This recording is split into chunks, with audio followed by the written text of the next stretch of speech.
Hello viewers வணக்கம். 2026 April மாதம் 19ஆம் தேதி 19 பேரோட நாங்கள் காசி யாத்திரை புறப்பட்டோம்.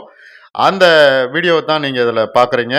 தொடர்ந்து இந்த வீடியோவை முழுசாக பாருங்கள். நல்ல நல்ல தகவல்கள் உங்களுக்கு கொடுக்குறேன். ஸ்கிப் பண்ணாமல் பாருங்கள். தொடர்ந்து ஆதரவு கொடுங்க. உங்கள் கருத்துக்களை கமெண்ட்ஸை போடுங்க. காசி யாத்திரைங்கிறது ஒரு புண்ணிய கஷேத்திரம் காசி.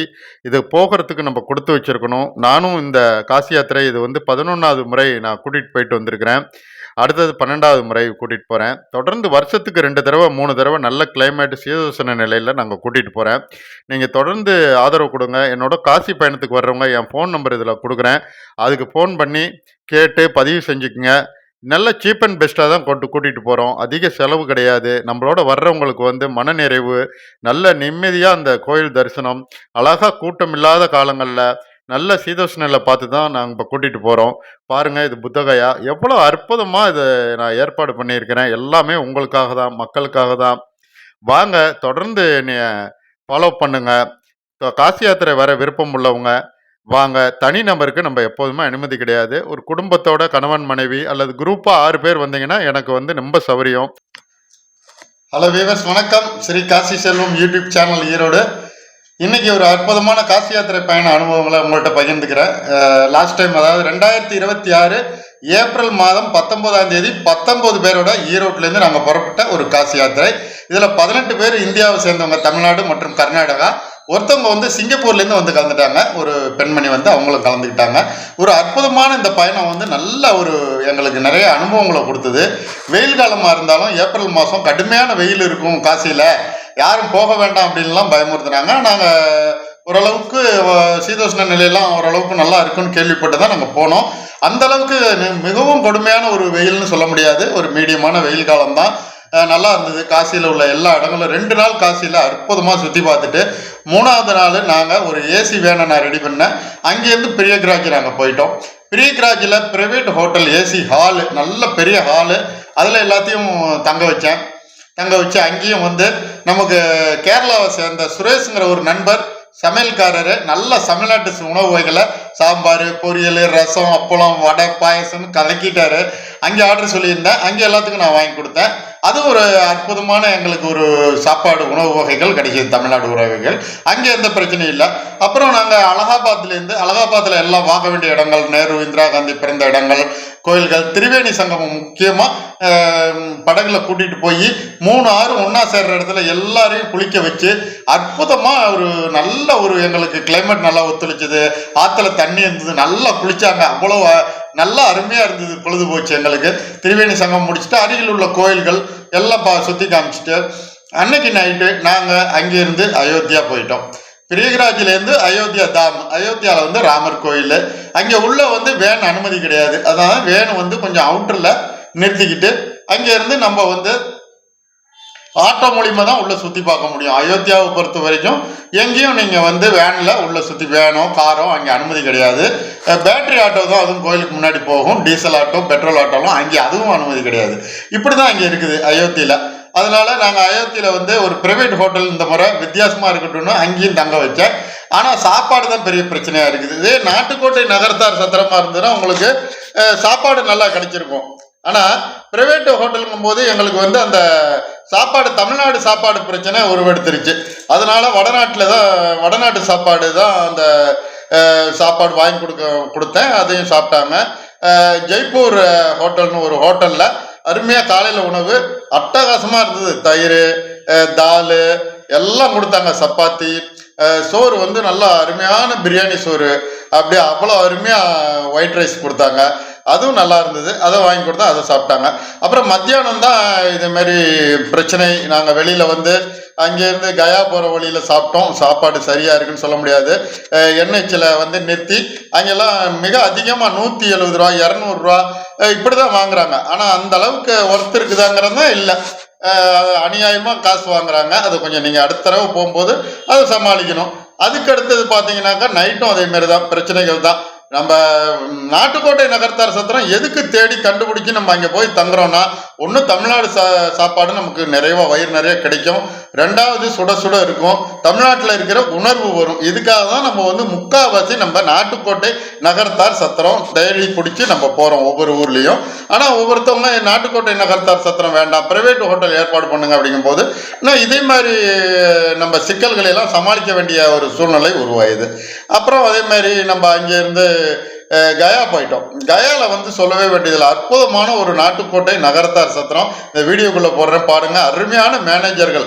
நான் கயாவை பொறுத்த வரைக்கும் ஒவ்வொரு மேனேஜரும் ஒவ்வொரு அந்த வர்ற சுற்றுலா பயணிகளை வந்து அவங்க தேவைகளை பூர்த்தி செய்யறதுல முதன்மையான ஆளாக இருக்காங்க. காசிலையும் அப்படிதான், எந்த ஒரு மேனேஜரையும் நான் குறை சொல்ல விரும்பல, ஆனால் காசிலையும் கயாலையும் நல்லா ஃபர்ஸ்ட் கிளாஸாக பண்ணி தர்றாங்க. அடுத்த முறை வந்து நம்ம வந்து அயோத்தியாவில் கண்டிப்பாக நாட்டுக்கோட்டை நகர்த்தார் சத்திரம் தான் போகணும், பிரைவேட் ஹோட்டல் போக முடியாது. ஏன்னா இங்கே வந்து அயோத்தியாவில எல்லாம் பிரைவேட் ஹோட்டல்லாம் ஏகப்பட்ட காசை கொடுக்குறாங்க, ஒரு திருப்தி இல்லை. இந்த வீடியோவில் வந்து இந்த ஏப்ரல் மாதம் 2026 19ஆம் தேதி 19 பேரோட போகிற அனுபவங்களை பகிர்ந்துக்கிறேன். தொடர்ந்து நம்ம வந்து காசி யாத்திரை வந்து இந்த 4 ஊர் தான். காசியில் 2 நாள், அங்கேருந்து அலகாபாத் ஒரு நாள், அயோத்தியா ஒரு நாள், கயா புத்தகயா 2 சேர்ந்து ஒரு நாள், இதுதான் மொத்தம் 5 நாள். போக 2 நாள் ரயிலில், வர 2 நாள் ரயிலில், அது 4 நாள், மொத்தம் டோட்டல் பார்த்தீங்கன்னா 9 நாள் தான் காசி யாத்திரை. இதுதான் நமக்கு சௌரியப்பட்டு வரும். ஒவ்வொருத்தவங்க இங்கேருந்து டெல்லி வழியால் போய் ஆக்ரா கூட்டிகிட்டு போங்க, மதுரா கூட்டிகிட்டு போங்க, அங்கேருந்து கல்கட்டா கூட்டிகிட்டு போங்கங்கிறாங்க. அதெல்லாம் நமக்கு ஒத்து வராது. அதெல்லாம் 15 நாள் ஆகும், பட்ஜெட்டும் அதிகமாயிரும். அது தேவையில்லாத, என்னையை பொறுத்த வரைக்கும் ஒரு ரொம்ப உடல் வலியை தரக்கூடிய ஒரு நீண்ட தூர சுற்றுலா நம்ம ஏற்பாடு பண்ணுறதில்ல. இந்த 9 நாளே அதிகம். ஏன்னா எல்லாருமே வயசானவங்க, அவங்க உடம்பு ஒத்துழைக்கணும். வந்து முடியாமல் படுத்துக்கிட்டா யார் பொறுப்பு? அதனால அவங்கவுங்க உடம்பு ஒத்துழைக்கிறவங்க இந்த பயணத்தில் வாங்க. 2வது ரயில் டிக்கெட் புக் பண்ணுறது தான் சிரமம், மீது எல்லாமே நல்லா அமையும்.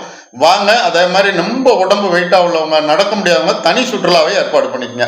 ஏன்னா கூட்டத்தோடு வந்து உங்களால் நடக்கவும் முடியல, அவங்களால உட்கார்ந்து அடிக்கடி லேட் பண்ணுறதுனால மற்றவங்க வந்து ரொம்ப சங்கடப்படுறாங்க. அவங்க அப்படி மாற்றுத்திறனாளிகள், உடல் பருமன் உள்ளவர்கள், மிகவும் வயது முதிர்ந்தவர்கள், நோயாளிகள், இவங்கெல்லாம் காசி போகக்கூடாதுன்னு நான் சொல்லவே இல்லை. வாங்க, கூட்டிகிட்டு போகலாம். ஆனால் தனி சுற்றுப்பயணமாக போயிட்டு வந்தோம்னா நல்லாயிருக்கும். ஏன்னா எல்லாத்தையும் கூட்டிகிட்டு போகும்போது, உங்களையும் கூட்டிகிட்டு போகும்போது மற்றவங்களுக்கு எந்த ஒரு இடையூறும் இருக்கக்கூடாது. அதுதான் நம்ம கொள்கை. வாங்க, அடுத்தடுத்து தொடர்ந்து காசி யாத்திரை தான் நமக்கு. எப்படியும் வந்து இப்போ 2 மாதத்துக்கு ஒரு முறை போகிறோம், அடுத்தது மாதம் போகிற மாதிரி நான் ஏற்பாடு பண்ணுறேன். நிறைவாக இருக்கும் நம்ம பயணம். வாங்க, கலந்துங்க. நன்றி, வணக்கம். ஸ்ரீ காசி செல்வம் யூடியூப் சேனல், ஈரோடு. நாங்கள் ஈரோட்லேருந்து வாரணாசிக்கு போனோடனே முதல் வேலை கங்கை ஆற்றுல குளிக்கிற வேலை தான். குளியல், கங்கை ஸ்நானங்கிறது அவ்வளவு புண்ணியம் மிகுந்தது. நம்ம செய்த பாவங்கள், தெரிந்தும் தெரியாமலும் அறிந்தும் அறியாதவும் செய்த பாவங்கள்லாம் போக்குறதுக்காக நம்ம கங்கை ஆற்றுல புனித நீராடுதல், அதுக்காக தான் நாங்கள் போயிட்டுருக்கோம். பாருங்கள், எல்லாரும் பெரியவர்கள் முதியவர்களையும் அரவணைச்சு நம்ம கூட்டிகிட்டு போகிறோம். இளம் வயதினரும் வந்திருக்காங்க, குழந்தைகளும் வந்திருந்தாங்க எங்களோட. அவ்வளோ அற்புதமாக இருந்தது. நம்ம கங்கை ஆற்றுல குளிச்சுட்டு வந்து நாட்டுக்கோட்டை நகர்த்தார் சத்திரத்தில் டிஃபன் சாப்பிட்டோம் காலையில். ஐயர் காஃபின்னு என்னுடைய ஃப்ரெண்ட் இருக்கிறார், நண்பர். அற்புதமான காஃபி ஹோட்டலில் அங்கே தமிழ்நாட்டு சாப்பாடு, தென்னிந்திய உணவு வகைகள் கிடைக்கும். விருப்பப்படுறவங்க போய் சாப்பிட்டுக்கலாம். அதுக்கப்புறம் வந்து குளிச்சுட்டு சாப்பாடு முடிச்சுட்டு நேரம் நம்ம கோயிலுக்கு போகிறோம். காசி விஸ்வநாதர், காசி விசாலாட்சி முதல்ல பார்த்துட்டு வந்துடுறோம். அது போகிற பாதையை தான் நீங்கள் பார்க்குறீங்க. அந்த கங்கையாத்துக்கு போகிற வழியிலேயே தான் இருக்குது அந்த காசி விஸ்வநாதர் கோயிலுக்கு போகிறது. நந்தி சர்க்கிள்லேருந்து நேராக போய் இடதுபுறம் அந்த ஆர்ச்சுக்குள்ளே போனீங்கனாலே நீங்கள் காசி விஸ்வநாதரை நீங்கள் பார்த்துக்கலாம். எவ்வளோ மகிழ்ச்சியாக நம்மளோட வர்றாங்க. அவங்களுக்கு அத்தனை கவனிப்பும் ரொம்ப சீர்மிகு கவனிப்பு தான் நம்மளது. அவ்வளோ அற்புதமான கவனிப்பு தான். Cheap and best. நம்ம நடுத்தர குடும்பத்தினர், ஏழைகள், நல்லா வசதி படைத்தவங்க எல்லாமே கலந்து தான் வர்றாங்க. அவங்கவுங்களுக்கு தகுந்த மாதிரி நம்ம நல்ல ஏற்பாடுகள், தனி ரூம் கேட்டாலும் அவங்களுக்கு தனி வசதி ஏற்பாடு உண்டு. பொதுவாக நம்ம எப்போதுமே ஒரு ஹாலில் தங்க வைக்குவோம். ஹாலில் தங்க வச்சு நாட்டுக்கோட்டை நகர்த்தார் சத்திரத்தில் சாப்பாடு வாங்கி கொடுத்துருவோம். அப்புறம் போட்டு கங்கை ஆற்றுல சுற்றி பார்க்குறது ஒரு 1/2 மணி நேரம், 20 நிமிஷம், 1/2 மணி நேரம் எல்லாம் பாதுகாப்பாக பயணம் சுற்றி பார்க்கலாம். எல்லா இடமும் சுற்றி பார்த்துட்டு நம்ம அருமையாக நம்ம போட்டு வந்து ரெகுலராக ஓட்டுறவர் பாதுகாப்பாக இருந்த பாருங்க, லைஃப் ஜாக்கெட் எல்லாம் போட்டிருக்காங்க. நம்மளும் அங்கே பாருங்கள், இந்த காட்சி வந்து உங்களுக்கு மணிகர்ணிகா காட்டும்பாங்க. அதாவது பிணங்கள் வந்து அங்கே எரியிற காட்சியை தான் நீங்கள் பார்க்குறீங்க. இந்த மணிகர்ணிகா காட்டை அருகில் இருந்தும் பார்க்கலாம், போட்லேருந்தும் பார்க்குறாங்க. நம்ம வந்து நம்ம லாங் ஷாட்டில் எடுத்து உங்களுக்கு காமிக்கிறேன். நாங்கள் அருகில் போகல, குழந்தைகள்லாம் இருக்கிறதுனால நம்ம தூரத்துலேருந்து தான் உங்களுக்கு இந்த மணிகர்ணிகா காட்டு நான் உங்களுக்கு ஆக்குறேன். ராஜா ஹரிச்சந்திரா காட்டுன்னு இன்னொரு மயானம் இருக்குது, 2ம் புகழ் பெற்றது. இது வந்து எப்போதுமே சாயங்காலம் ஒரு 6 மணி 7 மணிக்கு ஆரம்பிச்சிடுவாங்க கங்கா ஆரத்தி. அந்த கங்கா ஆரத்தி இரவு 8 மணி 8:30 மணி வரைக்கும் நீடிக்கும். அந்த கங்கா ஆரத்தியில் நம்ம எல்லாருமே கலந்துக்கலாம். போட்லேருந்து நின்று பார்க்கலாம், இல்லை கரையிலேருந்து அந்த படித்துறைகளில் உட்காந்து பார்க்கலாம்.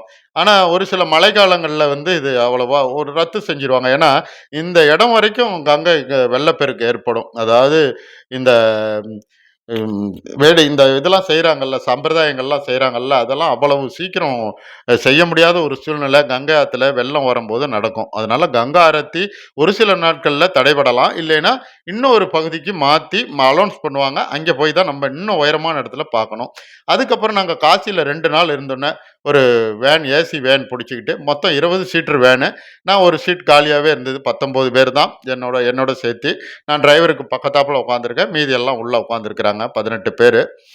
19 சீட்டு உள்ளே இருக்குது. ஒரு சீட்டு ஃப்ரீயாகவே இருக்குது. நல்லா பெரியவர்கள், முதியவர்கள் எல்லாம் பாட்டை கேட்டு ரசிச்சுட்டு நல்லா ஜாலியாக என்ஜாய் பண்ணிட்டு வந்தாங்க. நாங்கள் அங்கேருந்து அலகாபாத் போயிட்டோம். அலகாபாத் வந்து திரிவேணி சங்கமம் தான் நம்ம முக்கியமாக போக வேண்டிய இடம். அலகாபாத்தில் வந்து திரிவேணி சங்கமம். அது வந்து 3 ஆறுகள் கூடும் இடத்துல வந்து ஒரு கட்டமைப்பு அமைச்சு குளிக்கிறதுக்கு வசதி பண்ணியிருக்காங்க. அந்த முக்கூடல் சந்திக்கிற இடத்துல போய் நம்ம குளிச்சுட்டு அங்கே தீர்த்தத்தை வந்து பாட்டிலில் நம்ம எடுத்துக்கலாம். அந்த காட்சியை தான் நீங்கள் பார்க்குறீங்க. பாருங்கள், நல்லா அருமையாக வசதி பண்ணி கொடுத்துருக்காங்க. இதுக்கு வந்து படகு கட்டணம் உண்டு, குளியல் கட்டணம் உண்டு. எல்லாமே நான் கொடுத்துட்றேன், என்னோட செலவில் கொடுத்துட்றேன். அடுத்தது அங்கேருந்து பார்த்தீங்கன்னாக்கா நேரு இந்திரா காந்தி பிறந்த ஆனந்த் பவன். ஆனந்த் பவன் நுழைவு கட்டணம் 40 ரூபா, 100 ரூபாய், இப்படி 2 வகை இருக்குது. அது உங்களுடைய தனியாக கட்டணம். அது வந்து நீங்கள் என் கட்டணத்தில் வராது. நுழைவு கட்டணம் நீங்கள் கொடுத்து வர்ற பயணிகள். விருப்பப்படுறவங்க உள்ளே போய் நேரு இந்திரா காந்தி மாளிகையை சுற்றி பார்த்துட்டு நீங்கள் வந்துடலாம். அதுக்கப்புறம் நாகவாசுகி கோயில் மிக அருமையான கோயில். அங்கே பார்க்க வேண்டியது ஒரு 4-5 கோயில் இருக்குதுங்க. அந்த கோயிலில் வந்து புகழ்பெற்றது நாகவாசுகி கோயில். நாகவாசுகி கோயில் நாகப்பாம்புலாம் வச்சுருப்பாங்க, பார்வைக்கு வச்சுருக்காங்க முன்னாடியே. மிகவும் பிரம்மாண்டமான ஒரு படிக்கட்டுகள், மிகப்பெரிய கோயில். அலகாபாத்தில் பார்க்க வேண்டிய ஒரு 4-5 கோயிலில் இது ஒன்று தான். வேறு ஒன்றும் பார்க்குறதுக்கு அங்கே இல்லை. மொத்தம் அரை நேரமே நமக்கு அலகாபாத்தில் போதும். மத்தியானம் நம்ம வந்து என் நண்பர் ஒரு அருமையான ரமேஷுங்கிற ஒரு கேரளாக்காரு மலையாளி, அவர்கிட்ட சொல்லி தான் நான் வந்து சாப்பாடெலாம் ஏற்பாடு பண்ணிட்டு இருந்தேன். அலகாபாத்தை பொறுத்த வரைக்கும் நான் இந்த முறை வந்து 2 முறையாகவே வந்து தனியார் விடுதியில தான், ஏசி விடுதியில் தங்க வைக்கிறேன் எல்லாத்தையுமே. நாட்டுக்கோட்டை நகர்த்தார் சத்திரம் இந்த 2 தடவை நான் ஏற்பாடு பண்ணலை. அதனால் அங்கே உள்ள தமிழக உணவு நமக்கு கிடைக்காம போயிடுச்சு. இருந்தாலும் அதுக்கு ஈடாகாது நாட்டுக்கோட்டை நகர்த்தார் சத்திரம் இல்லை. இருந்தாலும் அதே மாதிரி தென்னிந்திய உணவு ஈக்குவலாக நான் பண்ணி கொடுத்துட்டேன். அதை முடிஞ்சு நாங்கள் ஹைவேஸில் போனோம். ஹைவேஸில் சவுத் இண்டியன் ரெஸ்டாரண்ட்னு போர்டு போட்டிருக்குது தவிர அங்கே சவுத் இண்டியனுக்கு உண்டான எதுவுமே அங்கே கிடைக்கல. நீங்கள் கவனமாக அங்கே உள்ளே போய் சாப்பிட்ணும். அங்கே இட்லி, தோசை, வடைன்னு போர்டு போட்டிருப்பாங்க. சாம்பார், சட்னின்னு உள்ள எதுவுமே கிடைக்காது. அந்த வடநாட்டுக்காரங்க சாப்பிட்ற அந்த சப்பாத்தி, தால் தான் இருக்குது. மிக அதிகமான விலை. ஒரு பிளேட் 200 ரூபாய் பக்கமாக இருக்கும். பார்த்து உங்களுக்கு விருப்பப்படுறவங்க சாப்பிடுங்க. நாங்களும் அதைத்தான் சாப்பிட்டோம், வேறு வழி இல்லை. அதுக்கப்புறம் அயோத்தி போயிட்டோம். அயோத்தியில் தனியார் விடுதியில் தான் இந்த முறையும் தங்க வச்சேன். AC hall. நைட்டு எல்லாத்துக்கும் அற்புதமான இந்த தாலிங்கிற சொல்லக்கூடிய உணவு. அதில் வந்து உங்களுக்கு தயிர், ரைஸு, சப்பாத்தி, கிரேவி, அப்பளம், ஊறுகாய், பருப்பு வகைகள் எல்லாமே இருக்கும். அது தான் இவ்வளோ அற்புதமான சாப்பாடை நைட்டு உங்களுக்கு எல்லாத்துக்கும் நான் வாங்கி கொடுத்தேன். அதை எல்லாருமே நாங்கள் சாப்பிட்டுட்டு தங்கும் விடுதியில் போய் தங்கிட்டோம். மறுநாள் காலையிலையும் அதே மாதிரி தான் இந்த மாதிரி பிளேட் உணவுகள் தான் நமக்கு. அயோத்தி நாட்டுக்கோட்டை நகரத்தார் சத்திரத்தில் தங்காதனால நம்ம வெளியில் சாப்பிட வேண்டிய ஒரு சூழ்நிலை. இருந்தாலும் ஒரு சில நேரங்களில் இது மாதிரி வட இந்திய உணவுகளையும் நம்ம ருசி பார்க்கலாம். அதனால இது வந்து எனக்கு ரொம்பவும் பிடிச்சிருந்தது. நம்மளோட வந்தவங்க அத்தனை பேரும் பாருங்கள் பாராட்டினாங்க. சுட சுட சப்பாத்தி, சாப்பாடு, சாம்பார், அதாவது பருப்பு தான், வேறு ஒன்றும் கிடையாது. அதுக்கப்புறம் காலை உணவு முடிச்சுட்டு ராமர் கோயிலில் போயாச்சு. ராமர் கோயிலில் எல்லாரும் சிங்கப்பூர் பயணி நம்மளோட ஒருத்தவங்க வந்திருந்தாங்க. அந்த மேடம் வர்ற காட்சியை தான் நீங்கள் பார்க்குறீங்க. அந்த பெண்மணியும் நல்லா சிங்கப்பூர்லேருந்து தனியாக ஏரோப்ளேனில் வந்து எங்களோட இணைஞ்சிக்கிட்டாங்க. அவங்களுக்கு இந்தியாவில் நம்ம என்ன கட்டணம் வாங்குகிறோமோ அதைத்தான் வாங்கணும். அதிக கட்டணங்கள் எதுவும் விதிக்கலை. அதுக்கப்புறம் நம்ம வந்து சரையு நதியில் வந்து அருமையான போட் ஹவுஸ் இருக்குது. குளிக்கிறதுக்கு இட வசதி பண்ணியிருக்காங்க. அதையும் நீங்கள் வந்து அயோத்தியில் சரையு நதியில் குளிக்கலாம். இந்த 2 ப்ரோக்ராம் தான் நமக்கு இருக்குது. வேறு எந்த வித ப்ரோக்ராமும் இல்லை. அங்கே போகணும், இங்கே போகணும், ஹனுமான் கோயில் போகணும், அதெல்லாம் எதுவுமே கிடையாது. டைமிங் இருக்காது. அதனால் நம்ம 2 இடம் தான், ராமர் கோயில், அடுத்தது சரையு நதி. இதை காலையில் டிஃபன் சாப்பிட்றதுக்கு ஒரு அற்புதமான இடம் தான் இந்த ஹோட்டலு. ஜெய்ப்பூர் ஹோட்டல்னு பேர். நம்ம அயோத்தி ராமர் கோயிலுக்கு பக்கத்தாப்புலே இருக்குது. ஒரு 100 அடி 200 அடி இருக்கும். அங்கே இருக்கும். அங்கே வந்து நீங்கள் போய் எப்போதுமே சாப்பிட்லாம். இதேமாரி இந்த தாலி வகைகள் தான் இங்கே ஃபேமஸ்ஸு. எல்லோரும் அதைத்தான் கேட்டு சாப்பிட்றாங்க. அவங்க கொடுக்குற தயிர் ரொம்ப சிறப்பா இருக்கு. சாப்பாடு அவ்வளோ சூப்பரா இருந்தது. எல்லாருமே நம்ம சாப்பிட்டதிலேயே இந்த இடம் தான் ரொம்ப அருமையா இருக்குது. ரொம்ப சாப்பாடு நல்லா இருக்குது அப்படின்னு எல்லாரும் சொன்னாங்க. எனக்கு ரொம்ப பெருமையா இருந்தது. வர்ற அனைவரும் ரசிச்சு, ருசிச்சு சாப்பிடுற காட்சி தான் பார்க்குறீங்க. 2 குழந்தைகளும் பாருங்க, எப்படி அந்த உணவ வந்து சாப்பிடுறாங்க. இந்த பன்னீர் பராத்தா அப்படிம்பாங்க. அத வாங்கிக்கிட்டாங்க குழந்தைங்க. மத்தபடி அங்க இட்லி, தோசைங்க வாய்ப்பே கிடையாதுங்க. நாட்டுக்கோட்டை நகரத்தார் சத்திரத்தில தான் இருக்கும். அங்கேயும் கேஸ் சிலிண்டர் தட்டுப்பாடு. அதனால இட்லி, தோசை கிடையாதுங்கிற ஒரு சொன்ன காரணத்தினால தான் இப்ப நான் வெளி ஏற்பாடு பண்ணியிருக்கேன். இருந்தாலும் அத்தனை பேரும் அங்க வந்து நல்லா சாப்பிட்டாங்க. அப்புறம் நாங்க கயா போயிட்டோம். பார்த்தீங்கன்னா, காசியில 2 நாள், அலகாபாத்ல 1 நாள், அயோத்தியில 1 நாள் முடிஞ்சது. லாஸ்ட் டேட் 5வது நாள் காலையில வந்து காலை உணவு இட்லி, பொங்கல், சட்னி, சாம்பாரோட அற்புதமா குடுக்குறாங்க. கயா மேனேஜர் அற்புதமான மேனேஜர். எனக்கு ரொம்ப ரொம்ப வேண்டப்பட்டவரு. எங்களுக்கு போனாலே ஈரோடு காசி செல்வம்னாலே ஒரு நல்ல கவனிப்பு. எல்லாத்துக்கும் ஒரே கவனிப்பு தான். இருந்தாலும் எங்களுக்கு வந்து அந்த அன்பான, பாசமான அந்த வார்த்தைகள் ஒண்ணே போதும். அந்த மேனேஜர் அவர்கள் வந்து எங்களுக்கு அவ்வளவு காசியிலயும் சரி, கயாலையும் சரி இந்த முறை எங்களுக்கு நல்ல சாப்பாடு வசதிகளை பண்ணி கொடுத்தாங்க. மத்தியானம் அதுமாரி வடை, பாயாசம், அப்பளம் அப்படின்னு கலக்குன்னு கலக்குனாங்க. பாருங்க நம்ம சாப்பிட்றதுக்கு முன்னாடியே ஒரு கோயில் இருக்குது. உள்ளேயே சின்ன கோயில் மாதிரி சிவன் கோயில். அதையும் நம்ம சாமி கும்பிட்டுட்டு சாப்பிட்றலாம். சாப்பிட்டுட்டு அன்னைக்கு நைட்டு தங்கிட்டு நம்ம வந்து மறுநாள் காலையில் சென்னைக்கு வந்து கயா டு சென்னை எக்ஸ்பிரஸில் நம்ம போகலாம். இங்கே பிண்டம் தர்ப்பணம் கொடுக்குறவங்க கயாவில் சாயங்காலம் காலையில் நேரத்துலேயே கொடுத்துடலாம். அதாவது காலையில் சாப்பிட்டுட்டு டிஃபன் சாப்பிட்டு புறப்பட்டோம்னா ஒரு 10 மணிக்கு போனோம்னா ஒரு 12 மணி 2 மணி நேரம் ஆகும். கயா பூசாரி ராஜாங்கிறவர் அருமையான நண்பர் எனக்கு, தமிழ் பூசாரி. இங்கேருந்து போய் பரம்பரையாக அங்கேயே வாழ்ந்து வர்றாங்க. இருந்தாலும் நல்ல தமிழ் பேசுகிறாரு. அர்ச்சனைகள் அவ்வளவு இந்த பிண்டம் தர்ப்பணம் கொடுக்குற நிகழ்ச்சி அவ்வளோ அருமையாக பண்ணி கொடுக்குறாரு. மிக குறைந்த மிக மிக குறைந்த கட்டணத்தில் சீரும் சிறப்புமாக இவ்வளோ அருமையாக அதை பண்ணி கொடுக்குறாங்க. நீங்கள் இதில் வேண்டியவங்க இந்த மாதிரி பிண்டம் தர்ப்பணம் மோதியாருக்கு கொடுக்கணும்னு வேண்டப்பட்டவங்க வேண்டிக்கிட்டவங்க இதில் கலந்துக்கலாம். நானும் இந்த ஐயருக்கு பக்கத்தாப்பில் உட்காந்துருக்க காட்சியை தான் நீங்கள் பார்க்குறீங்க. அதுக்கெல்லாம் அருமையான நான் ஏற்பாடு பண்ணி தருவேன். நீங்கள் எந்தவித கவலையும் பட வேண்டியதில்லை. என்னுடைய பயணத்துக்கு வர்றவங்க அத்தனை பேரும் இது வரைக்கும் எல்லாருமே பாராட்டிட்டு போகக்கூடிய அளவுக்கு தான் நம்ம பண்ணிட்டு இருக்கோம். எந்த குறையும் வைக்கிறதில்ல. சின்ன சின்ன குறைகள் வந்தால் அதை என் கவனத்துக்கு கொண்டு வந்தீங்கன்னா அப்பயே நான் நிவர்த்தி பண்ணி கொடுப்பேன். தொடர்ந்து என்னோட பயணத்தில் இணைங்க. இப்போ வந்து நான் செகண்ட் கிளாஸ் ஸ்லீப்பரை கிட்டத்தட்ட நிறுத்திட்டேன். எல்லாமே தேர்டு ஏசியில் தான் கூட்டிகிட்டு போகிறேன். அதுலேயும் காசியில் வந்து 2 நாள் வந்து நம்ம நாட்டுக்கோட்டை நகர்த்தார் சத்திரம், அலகாபாத்தில் தனியார் விடுதி, அதுமாரி அயோத்தியிலையும் தனியார் விடுதி தான் இப்போ ஏற்பாடு பண்ணியிருக்கேன் இந்த முறை. கயாவில் நாட்டுக்கோட்டை சத்திரம் எல்லாம் கலந்து வரும். நம்ம சுச்சுவேஷன் எப்படி இருக்கோ சூழ்நிலைக்கு தகுந்த மாதிரி நம்ம அதை நான் பண்ணி கொடுக்குறேன். இதுதான் வந்து கயா நாட்டுக்கோட்டை நகரத்தார் சத்திரம். அங்கே ஆட்டோக்காரங்க எப்போதுமே என்னுடைய நண்பர்கள் ஆகிட்டாங்க. இது வரைக்கும் 11 தடவை 10 தடவை 11 தடவை போயிட்டதுனால ஆட்டோக்காரங்கள்லாம் அவ்வளவு ஃபோன் அடித்தா போதும் கரெக்டாக ரெடி ஆயிடுவாங்க. நம்ம 3 மணிக்கு ரெடி ஆகணும்னா 2:45 வந்து உட்காந்துருவாங்க. பாருங்கள், இவர் வந்து அவ்வளோ அருமையான நண்பர் ஆட்டோக்காரரு. எங்களை எல்லாத்தையும் கூட்டிகிட்டு போய் பத்திரமா கூட்டிகிட்டு வரல ஆட்டோக்காரங்களுக்கும் பங்களிப்பு இருக்குது. பெரியவர் பெங்களூர்லேருந்து வந்திருந்தாங்க. அவங்களும் எங்களுக்கு நல்ல ஒத்துழைப்பு கொடுத்தாங்க. நாங்கள் புத்தகயா போய் புத்தர் கோயில்களை எல்லாம் பார்த்தோம், பார்வையிட்டோம். இது போதி தர்மா கோயில். அதையும் எல்லாம் போதி தர்மா கோயிலில் உள்ளே போய் எல்லாம் சுற்றி பார்த்துட்டு வந்தாங்க. மனநிறைவோடு அத்தனை பேரும் புறப்பட்டாங்க. இதில் ஏதாவது சின்ன சின்ன குறைகள் இருந்தால் கூட எனக்கு ஃபோன் பண்ணி சொன்னீங்கன்னா நான் அடுத்த முறை அதை திருத்திக்குவேன். மிக குறைந்த கட்டணத்தில் இந்த புண்ணிய யாத்திரையை சேவையாக நான் நினச்சி நான் பண்ணிக்கிட்டு இருக்கேன். ஆகவே இந்த ஸ்ரீ காசி செல்வம் யூடியூப் சேனலில் பார்க்குறவங்க எல்லாம் இதில் உள்ள ஃபோன் நம்பரில் பதிவு பண்ணியிருக்கேன். அதையும் நீங்கள் பார்த்துட்டு என்னுடைய தொடர்பு கொள்ளலாம். இது வந்து 80 அடி புத்தா, புத்தகயாவில் இருக்குது. இந்த சிலையும் நீங்கள் பார்க்கலாம். இந்த வெளிநாட்டு சிங்கப்பூர், ஜப்பான், பர்மா, இது மாதிரி ஸ்ரீலங்கா போன்ற நாடுகள் தங்களுடைய புத்த விகாரைகளை இங்கே உருவாக்கி வச்சுருக்காங்க. அதைத்தான் நாங்கள் பார்க்குறோம். அங்கே ஒரு பெரிய அளவில் புத்தகயாவை பொறுத்த வரைக்கும் இந்து கோயில் எதுவும் இல்லை.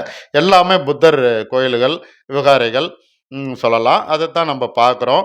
நீங்கள் என்னோட காசி பயணத்துக்கு வந்தீங்கன்னா நான் பார்க்க வேண்டிய எல்லா இடங்களுக்கும் கூட்டிகிட்டு போய் உங்களை அது பாருங்கள், கூட்டம் மிக குறைவாக இருக்குது. எல்லாத்தையும் நல்லா சுற்றி காமிச்சு கூட்டிகிட்டு வருவேன். தொடர்பில் இருங்க. ஸ்கிப் பண்ணாமல் இந்த வீடியோ பார்த்ததுக்கு நன்றி. என்னை தொடர்பு கொள்ளுங்கள். வணக்கம்.